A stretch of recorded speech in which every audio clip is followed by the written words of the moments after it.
దేవుని ఘనమైన నామమునకు స్తోత్రములు. ఈ వాగ్దానం వింటున్న మీకందరికీ మన ప్రభువును ప్రియ రక్షకుడైన యేసుక్రీస్తు నామములో శుభములు, మా హృదయపూర్వకమైన వందనములు తెలియచేస్తున్నాం. ఈరోజు దేవుని వాగ్దానం యెహెజ్కేలు గ్రంథం 34వ అధ్యాయము 26వ వచనం. ఋతువుల ప్రకారము వర్షము కురిపించెదను, దీవెనకరమగు వర్షములు కురియును. ఈ మంచి వాగ్దానం వింటున్న మనందరి వినికిడిలో మన మంచి దేవుడు నెరవేర్చునుగాక. ఆమేన్. ప్రియ దైవ జనాంగమా, ఈ వాగ్దానం మన పట్ల నెరవేరితే ఎంత బాగుండు. ఋతువుల ప్రకారము వర్షం కురిస్తే ఆ పంట ఎంత పచ్చగా, ఎంత ఏపుగా ఎదుగుతుందో తెలుసా? ఎంత ముచ్చటగా, ఎంత ఆశీర్వాదకరంగా ఉంటుందో తెలుసా? ఋతువుల ప్రకారం వర్షాలు కురవకే ఈనాడు కరువులు వచ్చేస్తున్నాయి. ఈనాడు రైతులు ఆత్మహత్యలు చేసుకుంటున్నారు. ఋతువుల ప్రకారం ఏ సమయంలో కురవాల్సిన వర్షం ఆ సమయంలో కురిస్తే ఎంత బాగుంటుంది, ఎంత బాగుంటుంది. అది దీవెనకరమగు వర్షములు కురిపిస్తానంటున్నాడు. ఆ వర్షం కూడా దీవెనకరంగా ఉండేటట్టుగా కురిపిస్తానంటున్నాడు. అంటే ఆ రైతుకు, పంట వేసిన రైతుకు దీవెన కలుగునట్లుగా, విస్తారంగా పండేటట్లుగా, తనకు లాభసాటికరంగా ఉండేటట్టుగా అలాంటి వర్షం కురిపిస్తానంటున్నాడు. ఈరోజు వాగ్దానం వింటున్న ప్రియ దైవ జనాంగమా, ఏ సమయంలో జరగాల్సిన ఆ మంచి ఆ సమయంలో మన కుటుంబాల్లో, మన జీవితాల్లో ఆయన జరిగిస్తాను అంటున్నారు. అవి దీవెనకరంగా ఉండేటట్టుగా చేస్తానంటున్నారు. మనకు ఆశీర్వాదకరంగా ఉండేటట్టుగా చేస్తానంటున్నారు. ఈ వాగ్దానం వింటున్న మనతో ఎంత సూటిగా ప్రభు మాట్లాడుతున్నారు, ఎంత స్పష్టంగా. మనకు దీవెనకరంగా ఉండునట్లుగా కృపగల దేవుడు మనకు సహాయం చేయబోతున్నారు. అయితే అనేక సార్లు మన జీవితంలో ఏ సమయంలో జరగాల్సినవి ఆ సమయంలో జరగకుండా, ఏ టైంలో కురవాల్సిన వర్షం ఆ టైంలో కురవకుండా ఉండటానికి గల కారణం ఏంటి? ఇర్మియా భక్తుడు దాని గురించి ఒక క్లారిఫికేషన్ ఇస్తాడు.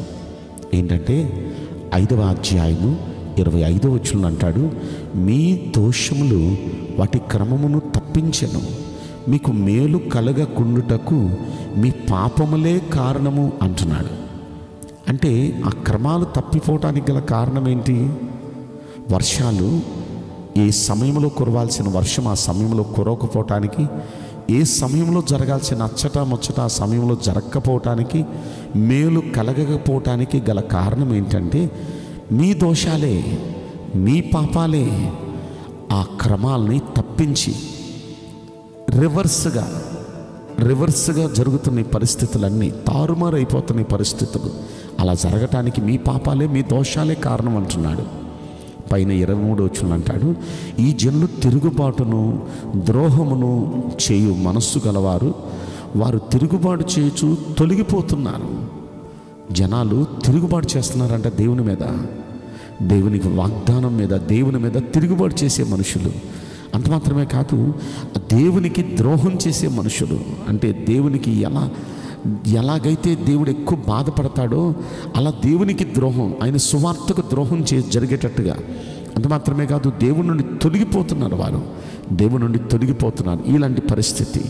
ఇలాంటి పరిస్థితుల్లో వారు తిరుగుబాటు చేస్తూ, ద్రోహం చేస్తూ దేవుని నుండి తొలగిపోతున్న కారణాన వారి పాపాలు, వారి దోషాలు ఈ సృష్టి క్రమాన్ని మార్చేస్తున్నాయి.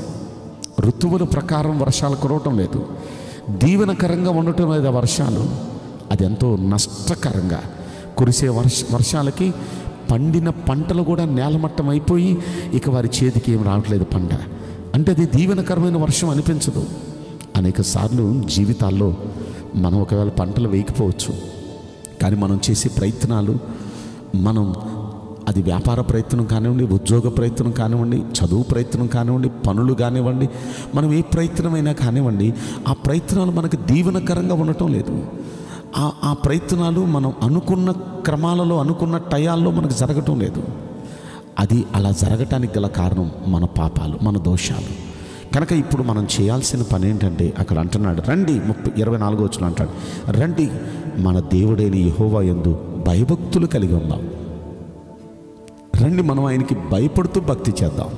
ఎందుకంటే ఆయన యందు భయభక్తులు కలిగి మనం ఉంటే, ఆయన అంటున్నాడు, ఆయనే తొలకరి వర్షం కడవరి వర్షం దాని కాలమందు కురిపించును కదా. అంటే మనం అలా దేవునికి భయపడుతూ భక్తి చేస్తే అప్పుడు ఆయనే తొలకరి వర్షం కడవరి వర్షం దాని కాలంలో ఆయన కురిపిస్తాడు. అంటే ఋతువుల ప్రకారం వర్షాన్ని కురిపిస్తాడు ఆయన. కనుక మన జీవితంలో ఎప్పుడు ఏమి జరగాలో అప్పుడు ఆ అచ్చట ముచ్చట మనకు అలా జరగాలంటే మనం చేస్తున్న పాపాలు, మనం చేస్తున్న దోషాలు అవి మానేసుకొని, దేవునికి వ్యతిరేకంగా ఉన్న పరిస్థితులన్నీ మానేసుకొని, దేవునికి భయపడుతూ ఆయన భక్తి మనం చేస్తే, ఆయనకి భయపడుతూ ఆయన భక్తి మనం చేస్తే ఋతువుల ప్రకారం వర్షాలు కురుస్తాయి, దీవెనకరమైన వర్షాలు కురుస్తాయి. ఏ సమయంలో జరగాల్సిన అచ్చట ముచ్చట ఆ సమయంలో జరిగిద్ది. ఈ వాగ్దానం వింటున్న మనందరి జీవితాల్లో అలా జరిగితే ఎంత బాగుండు. అలా జరుగునుగాక. ఆమేన్. నేను మీకోసం ప్రార్థన చేస్తాను. పరిశుద్ధుడా, ప్రేమగల యేసురాజా, మీ పరిశుద్ధ బంగారు పవిత్రమైన నామమునకు నిండు మనసుతో కోట్ల కొలదిగా స్తుతులు స్తోత్రములు వందనాలు చెల్లిస్తున్నాం. మీ ప్రియబిడల కొరకు మీ దీనదాసునిగా మిమ్మల్ని ప్రార్థిస్తున్నాను, బ్రతిమలాడుతున్నాను. దయచేసి వీరి దోషాల్ని మన్నించండి, క్షమించండి అయ్యా. ఇక నుండి మీకు భయపడుతూ భక్తి చేయటానికి నీ బిడ్డలు తీర్మానం చేసుకున్నారు. మీ యందు భయభక్తులు కలిగి మిమ్మల్ని సేవించటానికి నీ బిడ్డలు తీర్మానించుకుని ఉండగా ఋతువుల ప్రకారం వారికి ప్రభువా వర్షం కురిపించండి, దీవెనకరమైన వర్షము కురిపించండి. అంటే ఏ సమయంలో జరగాల్సిన ఆ ముచ్చట ఆ సమయంలో వారికి జరుగునట్లు, వారి ప్రయత్నాలు ఫలించున్నట్లు, వారి ముందు మీరుండి దయచేసి ఈ మంచి కార్యాన్ని మీరు జరిగించి మీ నామానికి మహిమ, నీ బిడ్డలకు ఆశీర్వాదం కలుగునట్లుగా మీరు అనుగ్రహించమని ఈ కొద్ది మనవులు నజరుడైన యేసుక్రీస్తు ప్రశస్తమైన నామములో మిక్కిలి వినయముతో ప్రార్థించి బ్రతిమలాడి వేడుకుంటున్నాం ప్రియ పరలోకపు తండ్రి. ఆమేన్. May God bless you all. Thank you.